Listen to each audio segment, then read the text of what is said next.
Boring लग सकता है, रीजन ये है कि वो थोड़ा फैक्चुअल है। उसके बाद से तो मतलब अब देखो यार, बैक्टीरिया की बात हो रही है तो तुम कैसे रिलेट करोगे, तुम लोग थोड़ी बैक्टीरिया हो, राइट। बट नर्वस सिस्टम की बात हो रही है, हार्मोन्स की बात हो रही है, राइट, तो तुम रिलेट कर पाओगे। रेस्पिरेशन की बात है, डाइजेशन की बात है, विटामिन्स की बात है, तो फिर तुम्हारे दिमाग में वो रिलेशन बन जाएगा कि अच्छा ये खाएंगे तो ये विटामिन मिलेगी, राइट। तो स्टार्टिंग में थोड़ा स्लो चलते हैं, उसके बाद हम इसको थोड़ा सा एक्स्ट्रा हम लोग कवर कर लिया करेंगे। तो ये चैप्टर्स है, और सोर्सेज में मतलब जितना भी बायो में मटेरियल अवेलेबल है, अब ल्यूसेंट को तो मैं गिन ही नहीं रही हूँ, वो तो समरी है, उसके सिवा चाहे वो अरिहंत है, घटना चक्र है, वो इसमें ये सब कुछ है, ठीक है। तो आप क्या कर सकते हैं, how you can like enrich your notes. तो कुछ करंट में आ रहा है तो वहां पे लिख लें, कोई वायरस आ गया, कोरोना वायरस जैसे आया था, तो हम पढ़ेंगे कि वायरस डीएनए वायरस होता है, आरएनए वायरस होता है, तो आरएनए वायरस में एग्जाम्पल लिख लें कोरोना वायरस, ठीक है।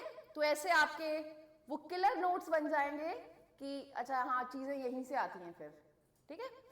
तो ये टॉपिक्स है, पहले हम ओरिजिन ऑफ लाइफ करेंगे कि यूनिवर्स बना, फिर धरती बनी, फिर धरती पे जिंदगी शुरू हुई, फिर लोगों ने, अब हमें तो नहीं पता, उस जमाने का रिकॉर्ड तो है नहीं, है ना, वो इतना पुराना जमाना था, तो लोगों ने अंदाजे लगाए, थ्योरीज बनाई कि लाइफ ऐसे बनी होगी, राइट। फिर लाइफ बन गई, वो इवॉल्व कैसे हुई, ऐसा क्यों है, जिराफ की गर्दन इतनी लंबी क्यों है, हम 2 पैरों वाले क्यों हैं, बाकी मैमल्स तो 4 पैरों पे चलते हैं, है ना। तो वो theories of evolution of life है कि कैसे इवॉल्व हुए हम, कैसे बदले, राइट, चेंज होते गए हम कैसे, राइट। तो ये ओरिजिन ऑफ लाइफ है। फिर सारी लाइफ जो बन गई उसको हमने डिवाइड कर दिया। अब सबको ऐसे वो एक लाठी से तो नहीं हाँक सकते ना कि प्लांट एनिमल सबको एक ही साथ पढ़ लिया, we need to divide it. तो वो डिवीजन हम यहां पे पढ़ते हैं सेकेंड चैप्टर में। टेक्सोनॉमी का मतलब ही ये होता है डिवाइड करना, क्लासिफाई करना, राइट। फिर हम पढ़ेंगे लाइफ की सबसे छोटी यूनिट सेल। तो वहां आपको ये सारी चीजें पता लगेंगी कि जो ये हमारी बॉडी है वो छोटी छोटी पार्ट से मिलकर बनी है, जिसको हम सेल बोलते हैं।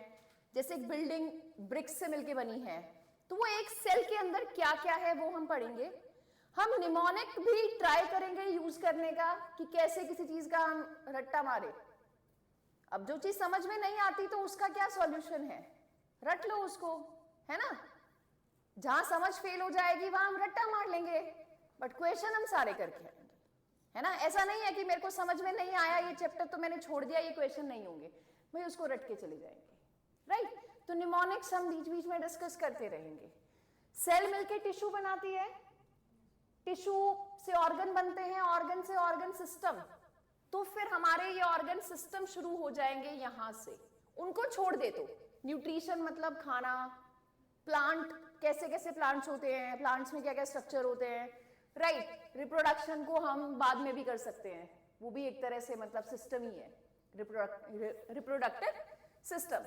तो ये digestive system, excretory system, circulatory system, respiratory, nervous, skeleton, सारी बोन्स वगैरह का आ जाएगा, जॉइंट्स की बीमारियां आ जाएंगी, है ना।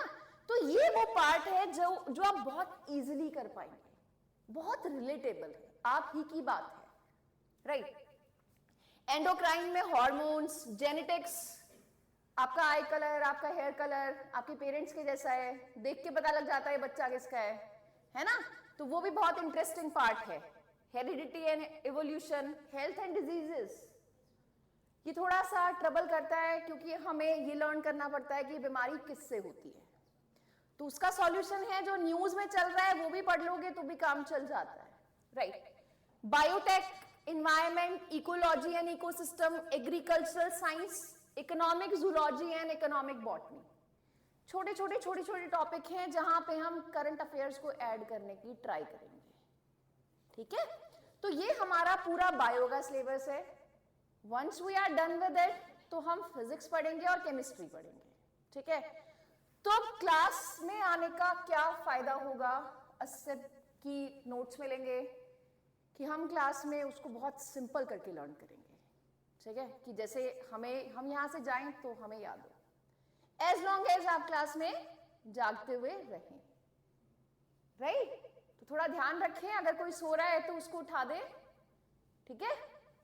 चलो पहला टॉपिक है ऑरिजिन ऑफ लाइफ। तो ऑरिजिन ऑफ लाइफ को अब लर्न हम कैसे करेंगे कि जिंदगी कहां है, धरती पे ना। तो धरती किसका हिस्सा है, यूनिवर्स का। तो सबसे पहले यूनिवर्स आएगा। तो ये जो सारी सृष्टि जिसको हम बोल देते हैं यूनिवर्स है, ये 20 बिलियन ईयर्स पहले ये बना था, राइट। अब उसके बाद हमें तो बायो पढ़नी है, बायो मतलब जिंदगी। तो फिर हम just cut the crap, universe बन गया और फिर लाइफ कब आई, तो 4 बिलियन ईयर्स पहले लाइफ आई। अब जो जिंदगी है वो 2 तरह की है। एक तो है बहुत ही सिंपल पुरानी, जैसे वो पुराने जमाने का नोकिया फोन होता था, है ना। एक थोड़ा सा मॉडर्न जिसमें बची हुई सारी चीजें आ गई, ये हम पढ़ेंगे। अभी अपने दिमाग पे बर्डन नहीं डालना है कि प्रोकैरियोट्स क्या होते हैं और यूकैरियोट्स क्या होते हैं। अभी बस इतना ध्यान रखना है कि प्रोकैरियोट मतलब पुराने जमाने वाले जानवर, ठीक है, जो हमारी तरह नहीं थे, जिनकी सेल्स हमारे जैसी नहीं थी, काम चल रहा था बस, ठीक है। शुरू में एक मॉडल बना तो वो ज्यादा एडवांस कहां होता है, राइट। तो वो आते हैं 3.8 बिलियन ईयर्स पहले, ये पॉइंट है 3.8। और फिर यूकैरियोट्स जिसमें हम सब आते हैं, मॉडर्न जानवर आते हैं, बैक्टीरिया, फंगस, ये सब भी उसमें आ जाते हैं। बहुत थोड़े से ऑर्गेनिज्म है जो प्रोकैरियोट है, बाद में पढ़ेंगे अभी, राइट। वो बना 2 बिलियन ईयर्स पहले। तो इसका आपको रट्टा मारना है, ठीक है। ऐसा सीक्वेंस में कर लो, यूनिवर्स, लाइफ, पुराने जमाने की लाइफ प्रोकैरियोट, नए जमाने की लाइफ यूकैरियोट। 20, 4, 3.8 और 2, ठीक है। तो बिलियन ईयर्स अगो। अब आती है theories of origin of life. अब यहां पे किस थ्योरी ने क्या बोला और कौन सी थ्योरी किसने दी है, ये 2 ही चीजें इंपॉर्टेंट है, राइट। तो सबसे पहले तो क्वेश्चन यही आया कि लाइफ कैसे आई, जिंदगी। यहां हम इंसान की बात नहीं कर रहे, यहां हम एडवांस लाइफ की बात नहीं कर रहे, राइट। शुरू में जब धरती बनी तो उस पे ये जिंदा चीजें बनी कैसे, राइट। तो किसी ने ऐसे बोला कि ये जो जिंदा चीजें हैं वो जब धरती बन रही थी तो यूनिवर्स से ही स्पोर्स आ गए, ठीक है। स्पोर्स क्या होते हैं अभी बताती हूं। ये स्पोर्स, जैसे ये धरती बनी, ये चारों तरफ पूरा यूनिवर्स था, तो वहां से धरती पे स्पोर्स आ गए और उन्हीं स्पोर्स से ये लाइफ बनी, राइट। जो स्पोर्स होते हैं वो सीड के जैसे होते हैं, राइट। बस जो स्पोर है और सीड है, बीज से पूरा पेड़ बनता है, इन दोनों में पोटेंशियल होता है कि ये एक ऑर्गेनिज्म बना सकते हैं। पौधे का स्पोर होगा तो पूरा पौधा बना सकते हैं, फंगस का स्पोर होगा तो पूरी फंगस बना सकते हैं। ये इनकी सिमिलरिटी है। इनका डिफरेंस ये है कि स्पोर जो है वो सिंगल सेल्ड होता है। अभी बताया जैसे बिल्डिंग ईंटों की बनी होती है, हमारी बॉडी छोटी छोटी छोटी छोटी यूनिट्स की बनी है जिसको सेल बोलते हैं, सेल, राइट। अब बहुत पुराने जमाने के जानवर और अभी जो छोटे लेवल पे जो ऑर्गेनिज्म होते हैं वो सिंगल सेल के होते हैं और एडवांस वालों में मल्टीपल सेल्स होती हैं। इतना समझ में आया, राइट। तो स्पोर जो है वो सिंगल सेल है और सीड जो है वो मल्टी सेलुलर है। सीड में खाने का रिजर्व होता है, जैसे आमंड, बादाम आप खाते हो तो वो उसका खाना था, बादाम से पेड़ बनता, पौधा बनता, तो वो उस खाने को कंज्यूम करता जिसको आप खा गए, है ना। स्पोर में खाना नहीं होता, उसको तो वो ऐसे घूम रहा है हवा में, उसको अच्छी कंडीशन मिली तो वो बड़ा बन जाएगा। जैसे बारिश, हमारे चारों तरफ फंगी जो है, फंगाई जो है, जो फफूंदी जिसको हम कहते हैं, उसके स्पोर्स हैं। बारिश में जब उनको नमी मिलती है तो जूतों पे, दीवारों पे, डेड प्लांट्स पे फंगस लग जाती है ना। तो वही स्पोर हैं, वो छोटी छोटी छोटी छोटी यूनिट्स होती हैं जिनको अगर अच्छी कंडीशन मिले तो वो पूरा बड़ा ऑर्गेनिज्म बना देंगी। तो पहली थ्योरी थी पैनस्पर्मिया के यूनिवर्स में स्पोर्स थे, वो स्पोर्स धरती पे आए और उससे लाइफ बन गई। कोई ज्यादा एक्सेप्ट नहीं की गई है, जिसकी डिटेल नहीं है वो ज्यादा एक्सेप्ट नहीं की गई है। फिर Louis Pasteur, pasteurization of milk वाला, पैकेट वाला दूध जिनकी वजह से बचा हुआ रहता है, अभी तो वो टेट्रा पैक, उसका तो लाइफ भी बहुत ज्यादा है, राइट। तो ये लुई पास्चर ने बोला कि जब धरती बन रही थी तो अपने आप ही उसके अंदर कहीं पे लाइफ थी, कहीं पे जिंदगी थी, उससे ग्रो होके और फिर हम लोग सब बन गए। तो लुई पास्चर ने क्या बोला, pre existing life, pre existing पहले से रखा था। तो लुई पास्चर को हम कैसे याद करते हैं, मिल्क पैकेट से। तो कौन सा मिल्क पैकेट जो पहले से रखा होता है, बासी दूध रख सकते हो ना, तो उसको यहां से लर्न कर लो। Louis Pasteur, life originated from pre existing life. उसको बासी ही चाहिए, हर चीज में पुराना चाहिए, है ना। तो यहां से हम इसका रट्टा मार लेंगे। अब आती है बहुत काम की थ्योरी,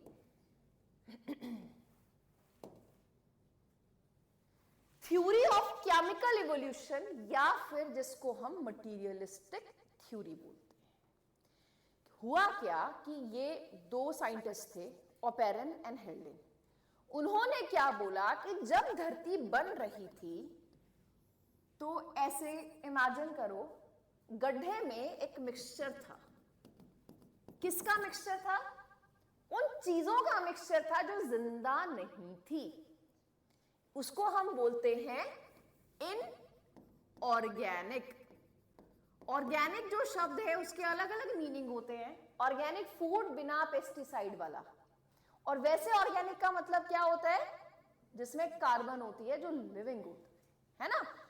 तो एक ऐसे ही सॉल्यूशन था धरती पे, जिसको वो एक इनऑर्गेनिक चीजों का मिक्स था। तो उसको इन्होंने एक फैंसी नाम दिया और ऐसा बोला, प्री, पहले का, बायोटिक, बायोटा, लाइफ। तो जिंदगी के आने से पहले वाला सूप। बता दिया ना कि इस टाइम पे जिंदगी नहीं आई है, लाइफ के आने से पहले एक सॉल्यूशन था, इकट्ठा इनऑर्गेनिक चीजें मिक्स हो रखी थी वहां पे, राइट। तो अब कोई चीज आप बनाते हो तो क्या करते हो, हीट देते हो ना, उसको गर्मी मिलती है तभी वो बनती है ना। तो अब इसको, इस पे सनरेज लगी, उधर से बिजली कड़की, उसकी एनर्जी इसको मिली, और यूनिवर्स में से जो हाई एनर्जी की रेडिएशन आ रही थी वो सबने इसके ऊपर मिलके एक्ट किया, और जैसे ही इसके ऊपर एक्ट किया तो लाइफ का ओरिजिन हो गया। और लाइफ का ओरिजिन कैसे हुआ, ऑर्गेनिक चीजें बन गई,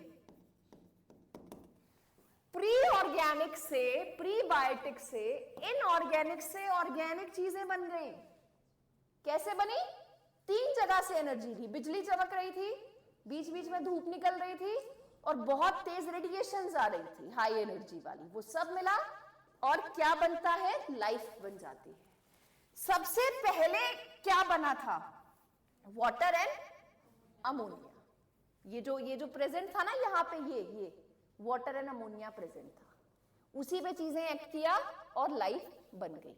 और इस एक्सपेरिमेंट को, इस थ्योरी को प्रूव किया गया है कंट्रोल्ड जगह पे, ऐसे ही ये सारी चीजें ऐड करके, और उन्होंने मतलब they have detected formation of protein, amino acids बनी थी, राइट। तो ये प्रूव्ड है, राइट। अब देखो, first inorganic molecules to evolve, सबसे पहले धरती पे क्या मिलने लग गया था, तो water and ammonia, right. Newspaper पढ़ोगे तो अमोनिया न्यूज में है। कैसे न्यूज में है, यमुना के पानी में अमोनिया पोल्यूशन है। अमोनिया अगर पानी में होता है तो इसका मतलब कहीं से सिवर वगैरह का, इंडस्ट्री का वेस्ट उसमें ऐड हो रहा है। उसको हम करंट अफेयर्स में डिस्कस करेंगे। दूसरा, सबसे ज्यादा क्या था इस जमाने के एटमॉस्फेयर में? हाइड्रोजन। धरती बनी बनी थी, है ना? जब धरती बन रही थी तो हमारे पास हवा में सबसे ज्यादा हाइड्रोजन था, पर हाइड्रोजन इतना लाइट है कि हम लोग उसको पकड़ के नहीं रख पाए और वो बाहर निकल गया, वो एस्केप कर गया। तो अब ये थ्योरी पढ़ते हैं, थ्योरी ऑफ केमिकल इवोल्यूशन या मटीरियलिस्टिक थ्योरी। पहला क्वेश्चन ये किसने दिया? ओपेरिन एंड हेल्डेन ने दिया। ओपेरिन ने किताब लिखी थी ऑरिजिन ऑफ लाइफ, उसमें इसने ये कॉन्सेप्ट दिया था प्रीबायोटिक सूप वाला। तो book origin of life was written by, confuse हो सकते हैं, एक किताब है origin of species, Charles Darwin की, ये ऑरिजिन ऑफ लाइफ है, राइट? तो वहां पे उसने कॉन्सेप्ट दिया था प्रीबायोटिक सूप का। प्रीबायोटिक सूप मतलब पानी में इनऑर्गेनिक चीजें मिली हुई रखी हैं, राइट? पानी तो चाहिए हर चीज के लिए, अगर गीला नहीं होगा, मॉइस्चर नहीं होगा तो केमिकल रिएक्शन नहीं होगी फिर, राइट? तो life formed after chemical evolution, chemical reaction हुई थी, उससे जिंदगी आई थी। तो वो सूप रखा था एक कढ़ाई में, अब कोई ऐसा तो था नहीं कि गैस ऑन कर देंगे, दूसरी जगह से रेडिएशन लेनी थी, तो कहां से आई? बिजली कड़कने से, सन से, और जो यूनिवर्स में जो हाई एनर्जी रेडिएशंस मिल रही थी वो, ठीक है? और वो प्रीबायोटिक सूप था, उसमें सबसे पहले क्या चीजें थी? Water and ammonia. एटमॉस्फेयर में ज्यादा क्या था? हाइड्रोजन। तो ये तीन थ्योरीज आपको ओरिजिन ऑफ लाइफ में याद रखनी है। पैनस्पर्मिया, पैन मतलब हर जगह, यूनिवर्स में हर जगह स्पोर्स फैले हुए थे, वहीं से धरती पे आए, धरती पे राइट कंडीशन, स्पोर का यही लॉजिक होता है। वैसे तो वो निकम्मा है, पर उसको अच्छा माहौल मिलेगा तो इट विल जर्मिनेट। हम सब की तरह पोटेंशियल तो हर किसी में है ना? तो पैन मतलब, पैन का मतलब ही होता है ना ऑल ओवर, तो पैन स्पर्मिया, हर जगह पे स्पर्मिया जो वर्ड है वो स्पोर के लिए यूज कर रखा है, राइट? तो पहले से स्पोर थे यूनिवर्स में, वो धरती पे आए, जिंदगी बन गई। कितना सिंपल था। लुई पास्चर ने बोला कि पहले से थी धरती पे लाइफ, जब धरती बन गई तो लाइफ भी साथ साथ ही बन गई, कोई अलग से थ्योरी देने की जरूरत नहीं है, राइट? फिर आई theory of chemical evolution, materialistic theory भी बोलते हैं। ओपेरिन एंड हेल्डेन, किताब का नाम था ऑरिजिन ऑफ लाइफ। और या फिर ऐसा भी पूछ सकते हैं ना, the concept of prebiotic soup was given by whom, है ना? Oparin and हेल्डेन। या फिर मैं ये थ्योरी का नाम लिख के आपको स्टेटमेंट्स दे दूं, it was given by Oparin and हेल्डेन, और बुक का नाम दे दूं, प्रीबायोटिक सूप दे दूं, और यहां इनमें कुछ गड़बड़ कर दूं, कोई ऑप्शन चेंज कर दूं, है ना? या फिर ऐसे बता दूं कि prebiotic soup was organic mixture. देखो क्वेश्चन कहां, हाँ मैं गलत बोल के बता रही हूं कि वो गलत पूछ लेंगे, राइट? क्वेश्चन यहीं से तो आएंगे ना, इन्हीं को ट्वीक करके आएंगे। तो हर चीज को ध्यान से पढ़ो, एल्स पेपर में क्या ध्यान आता है? पढ़ा तो था, है ना, पर याद नहीं आ रहा। तो क्वेश्चंस पूछो अपने आप से कि आपने ये टॉपिक पढ़ा है, अब आपको किसी से पूछना है तो आप कैसे फंसाओगे उसको? तो मैं लिख दूं कि प्रीबायोटिक सूप तो ऑर्गेनिक था, नहीं था, वो इनऑर्गेनिक था, पढ़ा हमने, है ना? तो हर छोटा टॉपिक, हर पेज इंपॉर्टेंट है। अब आता है थ्योरीज ऑफ बायोलॉजिकल इवोल्यूशन। तो यहां पे तीन लोग सबसे ज्यादा इंपॉर्टेंट है, लमार्क, डार्विन एंड ह्यूगो। किसने कहां एक्सपेरिमेंट किए, किस एक्सपेरिमेंट पे क्या बोला, वो हमें याद रखना है। तो थ्योरीज ऑफ बायोलॉजिकल इवोल्यूशन में क्या है कि जिंदगी आ गई है, वो छोटी सी नॉर्मल सी वो शुरू वाली लाइफ बन गई है, अब वो कैसे इवॉल्व हुई, इतनी कॉम्प्लेक्स कैसे बन गई? हम कॉम्प्लेक्स ही तो है ना, हम सिंपल थोड़ी हैं। एक सेल को पढ़ना हो और एक पूरी हमारे जितनी बॉडी को पढ़ना हो तो टफ तो है। तो जो शुरू की जो बेसिक जो लाइफ होती है उसको सिंपल बोलते हैं, और हमारे इसी लाइफ को कॉम्प्लेक्स बोलते हैं, राइट? तो अब ये थ्योरीज ऐसे ही बात करेंगी कि ये जो एक सेल बन गई थी, ये अलग अलग तरीके से कैसे इवॉल्व हुई। कहीं पे तो बैक्टीरिया जैसा सिंपल ऑर्गेनिज्म है, और कहीं पे ह्यूमन बॉडी के जैसा कॉम्प्लेक्स है। जानवरों में भी किसी के तो पैर है बहुत सारे, सेंटीपीड, मिलीपीड, कहीं पे पैर ही नहीं है स्नेक। क्या लॉजिक है ये, कैसे आया ये? राइट। किसी पक्षी की चोंच इतनी लंबी है, बचपन में कहानी पढ़ते थे ना, एक सारस लंबी चोंच वाला, उसको खाने पे इनवाइट किया तो बोतल में खाना डाल दिया, है ना?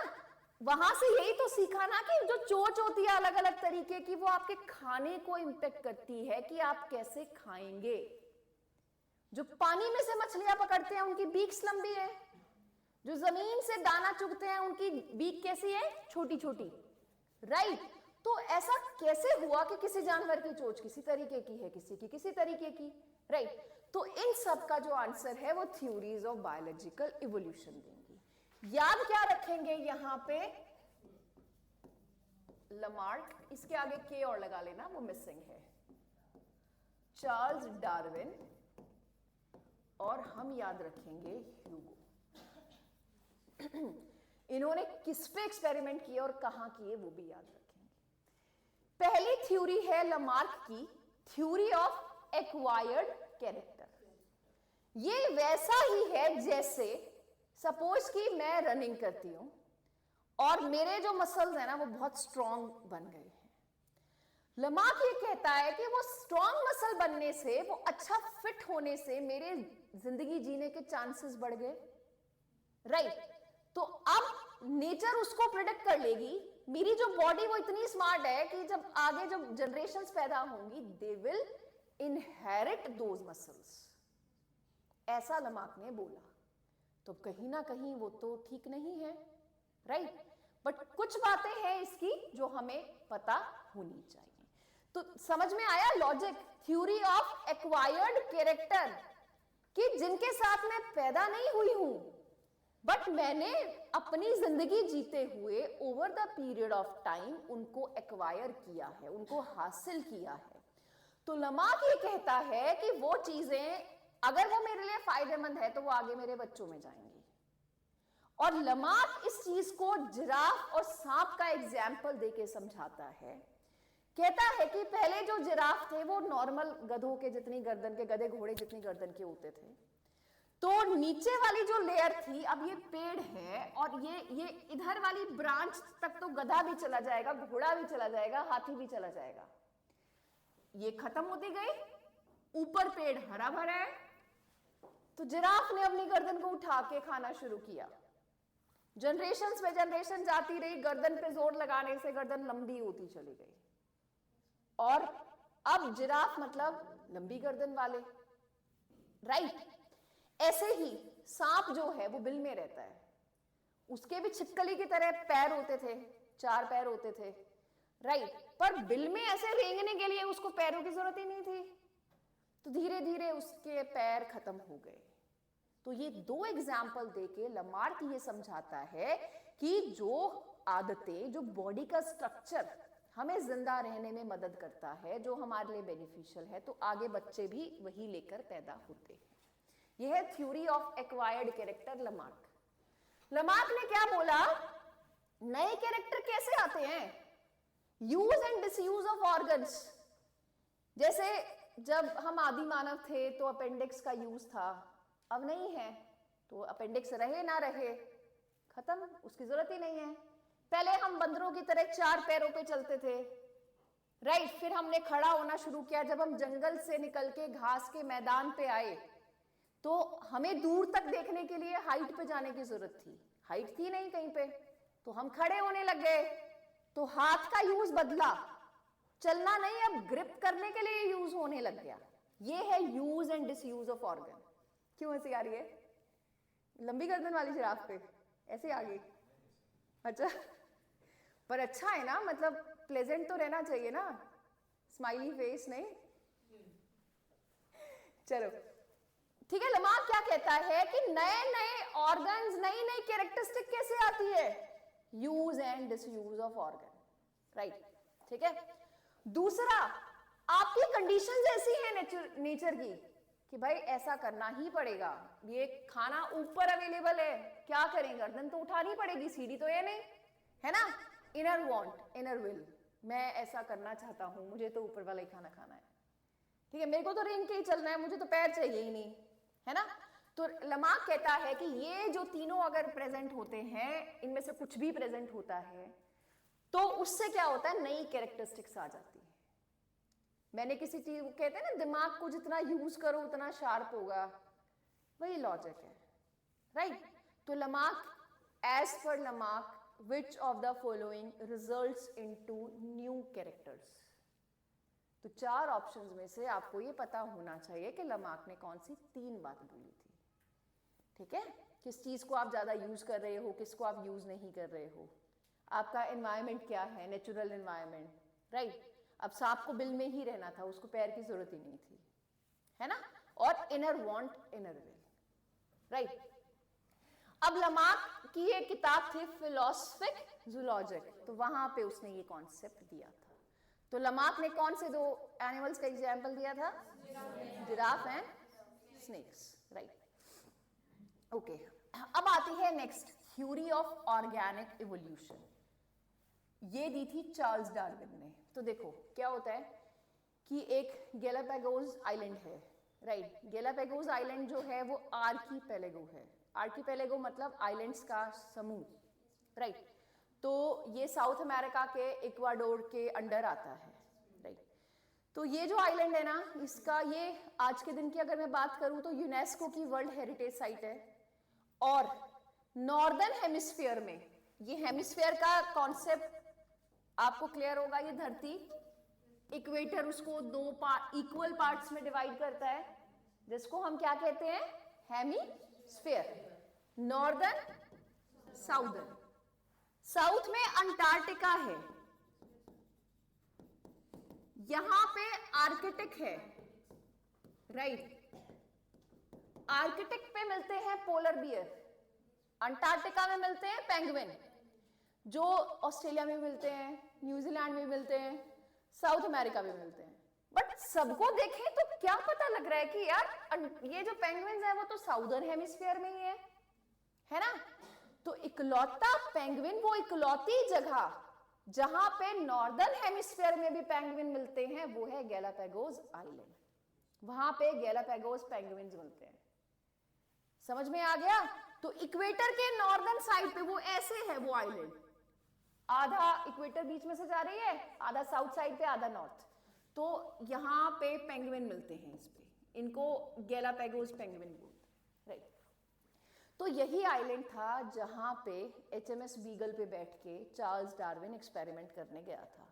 तो जब वो वहां पे पहुंचा ना, तो उसने देखा कि यार कुछ पक्षी हैं, फिंचेस थे। तो फिंचेस की ऑलमोस्ट 18 वैरायटी होती हैं, ठीक है। जो ये वैरायटी जो हम नॉर्मल शब्दों में कहते हैं, तो साइंस की भाषा में हम उनको स्पीसीज बोल देते हैं, कि एक जैसे दिखने वाला ग्रुप, ये फिर दूसरा ग्रुप जो आपस में एक जैसा दिखता है ना। तो जब डार्विन वहां पे गया तो उसने देखा कि ये जो फिंचेस हैं, राइट, ये अलग अलग तरीके के क्यों हैं। किसी की चोंच छोटी है, किसी की चोंच बड़ी है, राइट, कोई थोड़ा सा बड़ा है, कोई थोड़ा छोटा है। तो उनको देख के डार्विन को समझ में आया, क्या समझ में आया, कि इवन दो आपका ओरिजिन एक है, आप एक ही एंसेस्टर से आपने जन्म लिया है, राइट, पर अगर मैं आपको अलग अलग जगह पे छोड़ दूं, इसको मैंने जंगल में छोड़ दिया, इसको मैंने बीच पे छोड़ दिया, और इसको मैंने हैबिटेशन, ह्यूमन हैबिटेशन के पास छोड़ दिया, तो आपका जो बॉडी स्ट्रक्चर है वो आपके एनवायरनमेंट के अकॉर्डिंग चेंज हो जाएगा। अगर आप पानी के पास हैं और आपको समुद्र में से मछलियां पकड़नी है, तो उन फिंचेस की जो चोंच है वो बहुत लंबी थी, ठीक है। अगर आप ह्यूमन हैबिटेशन के पास हैं और आप उन्होंने जो दाना डाला है वो खाते हैं, जमीन से दाना उठा के खाते हैं, तो आपकी जो चोंच है वो छोटी, स्टर्डी, ये स्पैरो,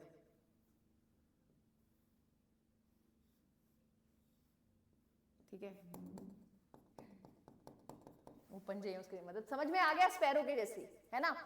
तो डार्विन ने ये चीज ऑब्जर्व की और फिर उसने इस फिनोमेन, अब देखो चीज तो एक है ना, है तो सारे फिंचेस, बट आपका जो नेचुरल जो एनवायरनमेंट है वो अलग हो गया, वो उधर रहने वाले हो गए, ये यहां रहने वाले जो जंगल में रह रहे थे, जिनको बाग को तोड़ तोड़ के अपना खाना निकालना था, कीड़े मकोड़े पकड़ने थे, उनकी चोंच और भी सॉलिड हो गई, कटफोड़ा टाइप, राइट। तो इस फिनोमेना को डार्विन ने नाम दिया एडेप्टिव रेडिएशन। ठीक है, एडेप्टिव रेडिएशन का मतलब क्या होता है कि जब अपनी जरूरत के हिसाब से आप अपनी मोर्फोलॉजी, अपनी बॉडी का स्ट्रक्चर जो आप बदल लेते हैं, एडेप्टेशन। कहीं आप नई जगह पे जाते हैं, खाना अच्छा नहीं है, पेट में दर्द हो रहा है, ये हो रहा है, तो क्या कहते हैं, आदत पड़ जाएगी, धीरे धीरे एडेप्ट हो जाओगे, है ना। अब जो गांव में रहता है वो एक दिन भी दिल्ली जाएगा तो उसका गला खराब हो जाएगा, जो वहां रहते हैं सही जी रहे हैं, है ना, राइट। तो एडेप्टेशन आ गई। तो ये जब एक ही तरीके का जानवर अपने नेचुरल एनवायरनमेंट के हिसाब से अपनी बॉडी का स्ट्रक्चर बदल लेता है तो डार्विन उसको एडेप्टिव रेडिएशन बोलता है। डेफिनेशन इंपॉर्टेंट है क्योंकि वो एनसीईआरटी में दे रखी है। समझ में आ गया एडेप्टिव रेडिएशन, ठीक है। तो उसको लिखने की जरूरत नहीं है, उसको समझने की जरूरत है। उसको ब्रांचिंग डिसेंट भी बोलते हैं। एक ऑरिजिन, उसकी अलग अलग ब्रांच बन गई, ये पहाड़ों पे रहने वाला, ये जंगल में रहने वाला, ये समुद्र के पास रहने वाला, ये डेजर्ट में रहने वाला, है ना। तो इसीलिए यहां पे वो डेफिनेशन लिखने की जरूरत नहीं है आपको, इसी से आपको उसका क्रक्स समझ में आ जाएगा। आपको तो पहचानना है ना, 4 डेफिनेशन में आप उसका मीनिंग पहचान सकते हैं, राइट। तो ये देखो, डार्विन गैलापागोस आइलैंड इक्वाडोर पे गया, कौन सी शिप पे बैठ के गया था ये भी पूछते हैं, HMS बीगल पे। वहां जाके वो फिंचेस को पढ़ता है और वो इतना पढ़ता है उनको कि फिंचेस को भी, फिंचेस एक तरह का बर्ड होता है, ठीक है, गूगल कर लेना अगर आपको पिक्चर देखना है तो। नेक्स्ट टाइम से मैं ध्यान रखूंगी कि मैं इनमें पिक्चर्स ऐड कर दूं कि आपको इजी रहे। तो डार्विन फिंचेस को देखता है और क्या कहता है कि जो इन फिंचेस की जो चोंच है वो अपने नेचुरल एनवायरनमेंट के अकॉर्डिंग डेवलप हुई है ना। और इस तरीके को हम क्या बोलते हैं, ब्रांचिंग डिसेंट या फिर एडेप्टिव रेडिएशन। इतना आ गया समझ में।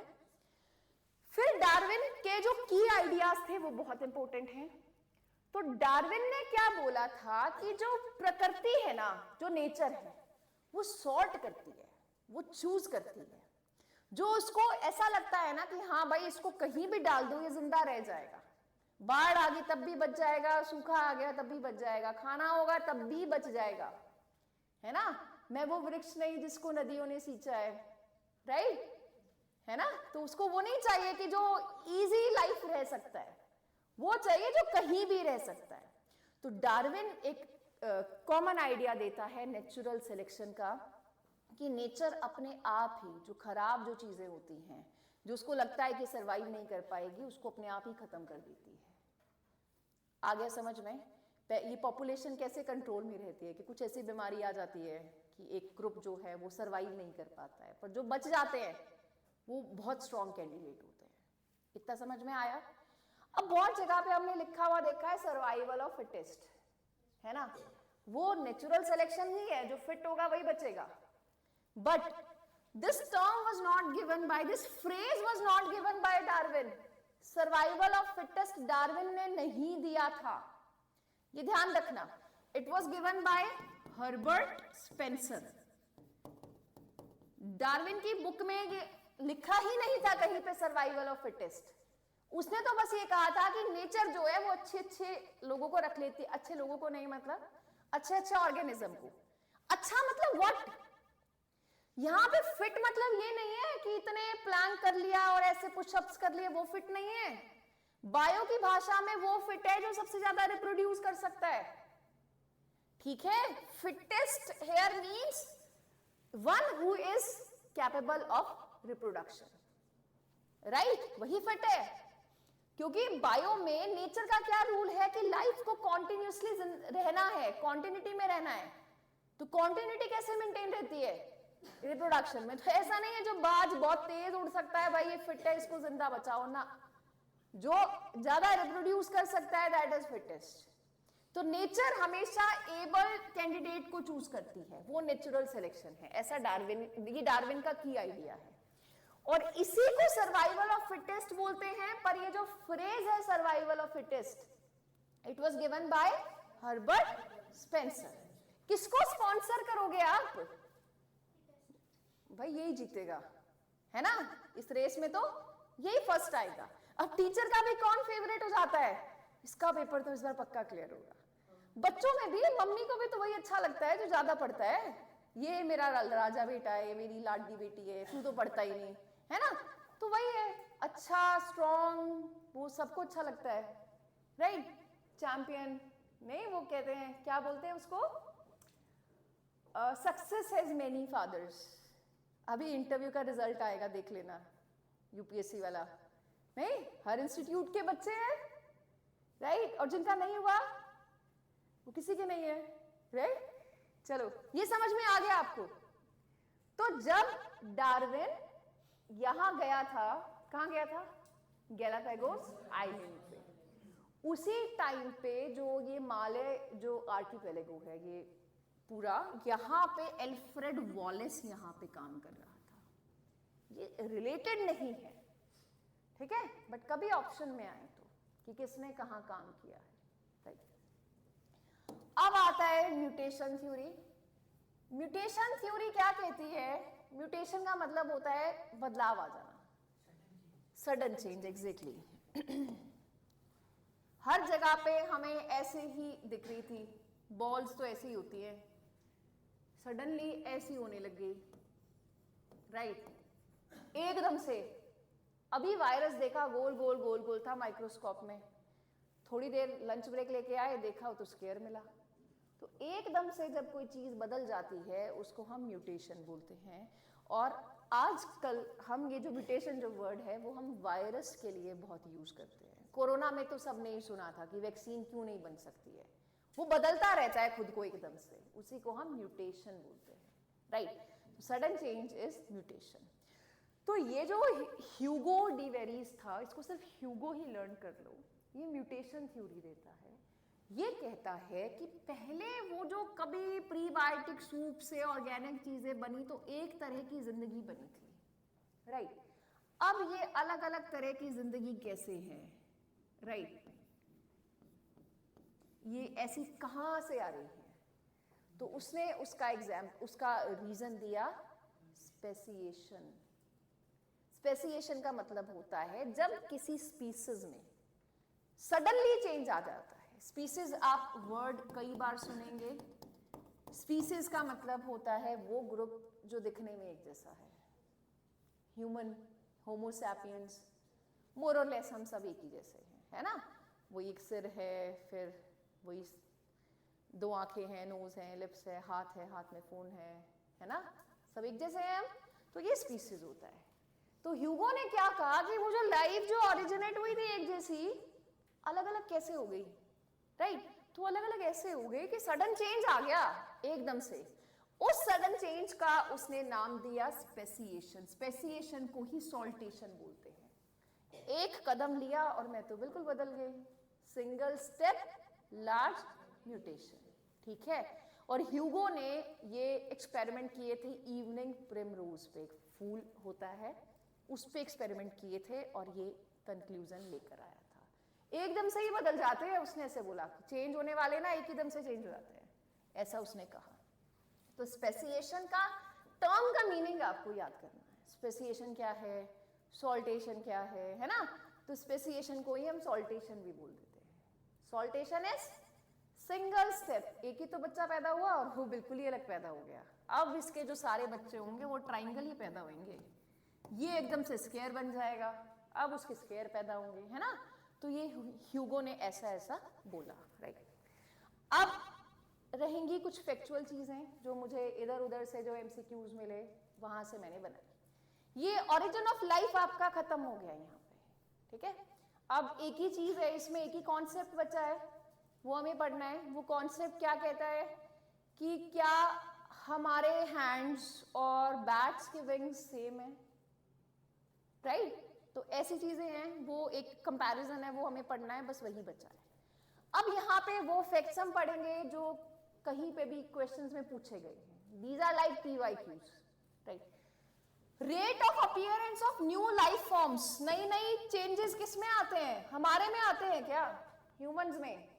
क्या हम ह्यूमंस को फिट कर सकते हैं क्या लामार्क की थ्योरी में, डार्विन की थ्योरी में? नहीं। ह्यूमंस पे वो एडेप्टिव रेडिएशन एप्लीकेबल नहीं होती है, ये वहां पे एप्लीकेबल होती है जिनकी छोटी छोटी छोटी छोटी लाइफ होती है। मच्छर जो आज पैदा हुए कल मर गए। तो आपको अगर ये बताना हो कि ऑर्गेनिज्म में म्यूटेशन आने का क्या उसकी लाइफ टर्म से वो कितने साल जिएगा उससे रिलेशन है, इनवर्स रिलेशन है, ठीक है। तो rate of appearance of new life form is indirectly proportional to life span. जिनकी लंबी लंबी जिंदगी होती है वो मोस्ट ऑफ द टाइम ऐसे ही रहते हैं, कछुआ ऐसा ही मिलेगा, राइट। वायरस जो थोड़ा सा जिंदा रहता है वो आज कल परसों ऐसे बदलता जाएगा, ठीक है। ये समझ में आ गया, क्योंकि ये जो म्यूटेशन जो आती है ना, देखो बदलाव हम तब बोलते हैं जब मेरे में आया और वो फिर मेरे बच्चों में भी पास हो। अब जिसकी लाइफ ही 80 साल है तो ये तो बदलाव 80 साल के बाद आगे जो जनरेशन आएंगी, मतलब चलो उसने 20, 25, 30 साल में बच्चा पैदा किया, अब आगे भी तो 3-4 जनरेशन में देखने को मिले ना वो चेंज, है ना। तो it's such a long period कि वो जो म्यूटेशन है वो कंटिन्यू रहे, वो किसी ना किसी वजह से वो चेंज ही हो जाती है। पर जो अब पैदा हुआ है और वो 2 घंटे में फिर मर जाएगा, अगला पैदा होगा तो कितना इजी है ट्रैक करना, है ना। तो इसीलिए लाइफ टर्म, लाइफ स्पैन, जितना आपका लाइफ पीरियड है, जितना दिन तक आप जिंदा रहेंगे उस पर डिपेंड करता है। सबसे पहले धरती पे क्या आया था, ब्लू ग्रीन एल्गी, ठीक है। नेटफ्लिक्स पे सीरीज है वो भी इसको अच्छा सम अप करती है। तो वो भी यही दिखाते हैं कि कैसे मतलब जो काई है, जो एल्गी है, वो पानी से निकल के धरती पे आने लग गई थी। तो oldest organism on earth BGA, और ये बीजीए का मतलब है भाई blue green algae, right. First organism that invaded land, plant, ठीक है। एकदम से ही ऐसा नहीं हुआ था, जमीन पे चलने वाले लोग थे, राइट। वो पौधे थे, कुछ पानी में रहते होंगे, तो हो सकता है कि समहाउ वो जब पानी में थे तो ये वाटर बॉडी है वो यहां होंगे, ये पानी सूख गया होगा, उनको रियलाइज हुआ होगा, उठ जाओ, नींद आई ना तो आप खड़े हो जाया करो। और ये बहुत नॉर्मल है, मतलब मैं आधा घंटा भी नहीं बैठ सकती ऐसे सुनने के लिए ना, तो ऐसे शर्मिंदा होने की कोई बात नहीं है, नींद आए तो खड़े हो जाया करो, ठीक है। एनीवेज, तो ये हो सकता है ये पानी वाटर रिसीड कर गया होगा, कम हो गया होगा, और इनको आदत हो गई होगी ड्राई लैंड पे रहने की, है ना। तो सबसे पहले जो जमीन पे जो जानवर आए थे वो थे plant. Age of reptiles, reptiles सबसे कॉमन रेप्टाइल कौन सा है? अरे ऐसे साइंस में नहीं यार, अपने आसपास कोई रेप्टाइल देखा हो, नाम बताओ। लिजर्ड है ना। तो रेप्टाइल्स एक जमाने में दे यूज्ड टू डोमिनेट, और उसको हम एज ऑफ रेप्टाइल्स बोलते हैं। और ये जो पूरा ये जो है ना एजेस है, कि इस जमाने में एम्फीबियंस थे, इस जमाने में रेप्टाइल थे, अब ह्यूमंस आए थे, उसको हम जियोलॉजिकल टाइम स्केल बोलते हैं, और वो हम ज्योग्राफी में पढ़ेंगे, राइट। अभी बस इतना ध्यान रखो, ये एज, एज का मतलब है कि धरती पे जितने भी जानवर थे सबसे ज्यादा नंबर इन्हीं का था, ठीक है, उसी को हम एज बोल देते हैं, राइट। तो एज ऑफ मतलब डायनासोर्स का युग, राइट, एम्फीबियंस का युग। एज ऑफ रेप्टाइल्स बोलते हैं 250 मिलियन ईयर से 66 मिलियन ईयर्स पहले, जिसको क्या बोलेंगे, मेसोजोइक एरा। इसी के डिवीजन है वो ट्राइसिक, जुरासिक, फिर, राइट। तो डायनासोर्स जो है वो 65 मिलियन ईयर्स अगो एक्सटिंक्ट हो गए थे। एक यूनिवर्स से एक बहुत बड़ा माउंट एवरेस्ट के जितना एक टुकड़ा आके धरती से टकराया था एस्टेरॉइड का, और उससे ऐसा बोलते हैं कि 1000 किलोमीटर के रेडियस में तो चीजें ऐसे ही इवेपोरेट हो गई थी। जैसे वो बोलते हैं ना जापान के हिरोशिमा और नागासाकी में जब बॉम्ब डाला था तो जो आसपास लोग थे वो सीधा इवेपोराइज हो गए। एक आदमी तो बैंक के सामने स्टेयर्स पे बैठा था और उसकी शेडो ही बची थी, बस परछाई दिख रही थी बस, ठीक है। तो ऐसे ही जब वो एस्टेरॉइड का इम्पैक्ट आया था तो 1000 किलोमीटर के में तो सारे सब खत्म हो गया। फिर अर्थक्वेक्स आए, सुनामी आई, और उसने सारे डायनासोर्स को वाइप आउट कर दिया। They used to dominate the earth like we are dominating today, और एक दिन और सब खत्म, है ना। तो ये ईयर आपको याद रखना है, 65 मिलियन ईयर्स पहले, राइट। आर्कियोटेरिक्स, ऐसा बोलते हैं कि जो बर्ड्स हैं वो डायनासोर्स के वंशज हैं। कुछ डायनासोर ऐसे थे, उन्होंने धीरे धीरे ग्लाइड करना सीख लिया, राइट, और फिर वो बच भी गए। जब वो सारा हैवोक हुआ, एस्टेरॉयड आया, तो कुछ उनमें से बच गए। उन्हीं से फिर आगे पक्षी बने। तो ऐसे ही एक ऐसा वर्ड जो डायनासोर भी था और पक्षी भी था, तो उसको हम बोलेंगे connecting link between dinosaurs and birds, तो उसको हम बोलेंगे आर्कियोटेरिक्स। इसी से फिर बर्ड्स बने, right. Most ancient bird of Jurassic age, question ऐसे ही पूछा हुआ था, which of the following is the connecting link between dinosaurs and birds. Birds are said to come from dinosaurs, dinosaurs के ही बच्चे हैं। फर्स्ट मैमल, सबसे पहले मैमल कौन सा बना था? श्रू। मैमल मतलब देखो हर ग्रुप की अलग अलग कैरेक्टरिस्टिक्स होती हैं। जैसे ये कान दिख रहे हैं, बॉडी में हेयर हैं, अपने बच्चों को फीड कराते हैं, है ना, ये सब मैमल्स की कैरेक्टरिस्टिक है, वो हम पढ़ेंगे इन अपकमिंग लेक्चर्स। तो सबसे पहला जो मैमल था और सबसे छोटा मैमल श्रू, चूहे जैसा होता है। वाटर मैमल, पानी में रहती हैं पर मछलियां नहीं है। इनमें से कौन ऐसा है जो मछली नहीं है? ऐसा पूछ सकते हैं, है ना। तो dolphin, well, sea cow, seal, ये सब क्या है? मैमल्स है। सबसे पुराना मिनरल जिरकन, जरकन, जिरकन, जो भी, इसको याद रख लेना। अब ये बहुत ध्यान से समझना है।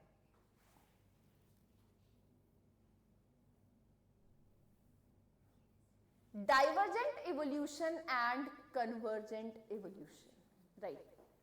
तो आप दो चीजें याद रखेंगे। एक तो शक्ल एक जैसी है, दिख एक जैसे रहे हैं राम श्याम, पर एक डाकू है, एक पुलिस वाला है ना। तो शक्ल को हम बोलेंगे एनाटॉमी और आपके कामों को हम बोलेंगे फंक्शन, राइट। तो दो चीजें हैं, सेम स्ट्रक्चर है बट अलग अलग फंक्शंस हैं, राइट। वही ट्विन्स एक जैसे दिख रहे हैं पर एक चोर बन गया, एक डाकू बन गया। दूसरा कंडीशन, दिख तो अलग अलग रहे हैं, है ना, काम एक जैसा कर रहे हैं। तो डिफरेंट एनाटॉमी, सिमिलर फंक्शन, तो इन्हीं को हम डाइवर्जेंट इवोल्यूशन और कन्वर्जेंट इवोल्यूशन हम बोलते हैं। डाइवर्जेंट इवोल्यूशन मतलब शुरू तो एक जैसे से हुआ बट अलग अलग हो गया बढ़ते बढ़ते।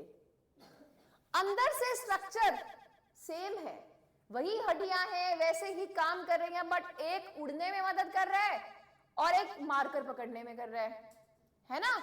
तो वो होगा डाइवर्जेंट इवोल्यूशन, और ये देखने को मिलता है होमोलोगस स्ट्रक्चर में। होमोलोगस मतलब अंदर से एक जैसा है, सेम, बिल्कुल डिट्टो अंदर से। दूसरा कन्वर्जेंट इवोल्यूशन, अलग अलग दिख रहे हैं तो काम सारे एक ही कर रहे हैं, है ना। इसको हम एनालॉगस स्ट्रक्चर बोल रहे हैं कि थोड़े थोड़े तो एक जैसे होंगे ना। कौन इसके एनालॉगी? वही तो होती है ना, जहां हम कनेक्शन बनाते हैं कि भाई ये भी मेरे ही जैसा है। जैसे दोस्तों में होता है, आप लोग दिखते थोड़ी हो एक जैसे, पर देख के क्या बोलते हो, अरे तेरे को भी ये पसंद है तो मेरे ही जैसा है ना। वो है कन्वर्जेंट इवोल्यूशन या एनालॉगस स्ट्रक्चर।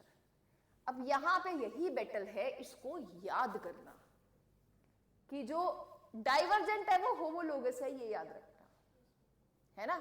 जो कन्वर्जेंट है वो एनालॉगस है, तो वो याद करना। तो कुछ भी निमोनिक बना लो, एसी से याद रख लो, एसी तो एक याद हो गया तो दूसरा याद हो जाएगा, राइट।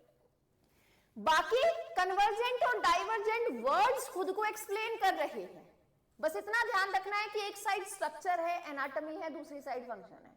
डाइवर्जेंट दूर दूर हो गए, अंदर से तो एक जैसे हैं पर काम अलग अलग करने लग गए, है ना। कन्वर्जेंट एक जैसे थे नहीं बट काम एक जैसा कर रहे हैं। अब यहां पे क्वेश्चन इस कॉन्सेप्ट के साथ साथ एग्जाम्पल्स पे भी आता है, इनमें से कौन सा अलग है। अब देखो, डाइवर्जेंट इवोल्यूशन में wings of bats and limbs of primates, primates मतलब बंदर, एप्स, हम लोग, है ना, तो हमारे जो लिम्स हैं, हाथ पैर हैं, और स्पेशली जो हमारे हैंड्स हैं और बैट के विंग्स हैं, वो अंदर से एक ही जैसे हैं, उनके उड़ने का काम करने लग गए और हमारे चीजों को पकड़ने का।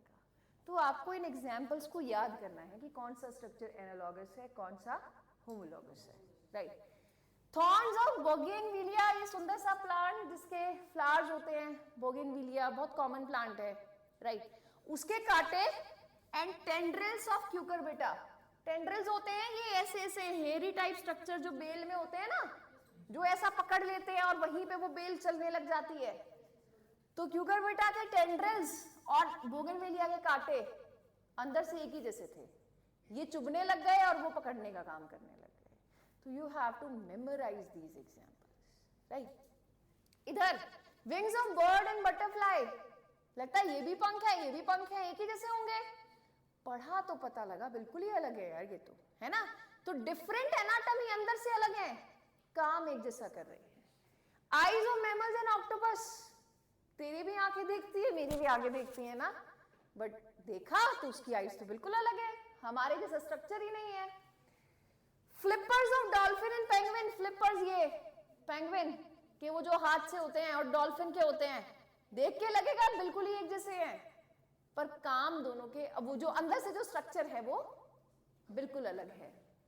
Reddish, carrot, turnip, sweet potato root है, वही जमीन में से आलू को निकालते हैं, पर वो तो स्टेम है।